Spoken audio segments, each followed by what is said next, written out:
There is a new travel trend on the horizon thanks to millennials. It's called experiential travel, and it lets you go beyond the regular tourist attractions. Travelers choose to experience the city through culture, food, and nightlife. The new trend is drawing millennials to cities like Seattle, San Francisco, Austin, over other cities, thanks to the unique food, events, and culture each of those has to offer, and many more. So why the shift in the way to experience these popular cities and others? Travel expert Kendra Thornton is joining us. Kendra, millennials are doing more, it seems, for a little less money, experiencing a lot more rather than say, okay, I'll go 2 weeks in Florida. They're really branching out. Why is that? You know, it's interesting. Millennials are the fastest growing segment of travel right now. They take on average 4 or more leisure trips per year, which is a lot more than other age groups. And this passion for travel is really sparked by 2 reasons. The first is they've been hardest hit by the economic downturn, so they see travel as an opportunity to maybe explore the world, take a break from the job search.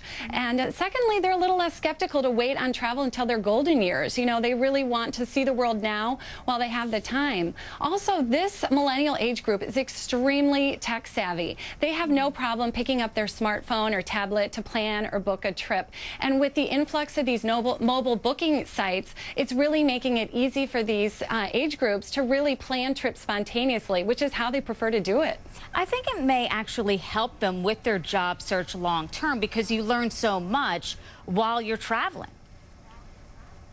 That's exactly it. I've talked to millennials who have taken, 2-month backpacking trips, and they've said it really helped them build up their network so that when they did find a career that was right for them, they already had people that they knew around the world that could really build upon that. And, one thing that's really cool that these millennials are really into doing is sharing and creating these unique travel experiences. I mean, they are all about the social networks. In fact, it's interesting. 3 out of 4 millennials will post to a social network at least once a day while they travel. So they want to create these authentic, non-fabricated travel experiences in the destinations that they're going to. And one place that's really drawing millennials to do this is a mobile app called Gogobot, which is great because it allows travelers to really connect based on shared interests, whether it's someone who's into arts and culture or foodies or people who are looking for a great nightlife. And it's called Tribes, and they can really connect and share these experiences so that when they visit a destination, they're kind of seeing it like a local would, with a very authentic, like behind-the-scenes experience. So it's very different than the backpacking of yesteryear. They really have their friends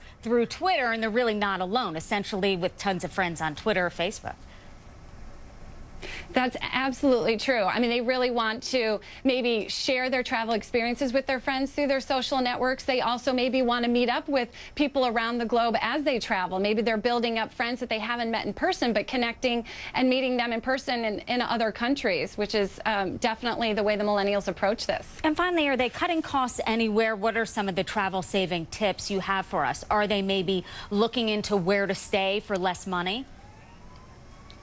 It's interesting. Millennials are not as cost conscious as you would expect, considering their youth and job situation. But definitely, they are leveraging their social networks to help them save money. They're getting tips and ideas from their friends through social media. They're also going to, for lodging, they like Airbnb is a popular one. They also like a new one called couch surfing, which helps them save money on lodging. And for flights, they're big users of a flight aggregator site called Skyscanner. The beauty of youth, really doing it now and thinking about the consequences later. Kendra Thornton, thank you. Thanks for having me.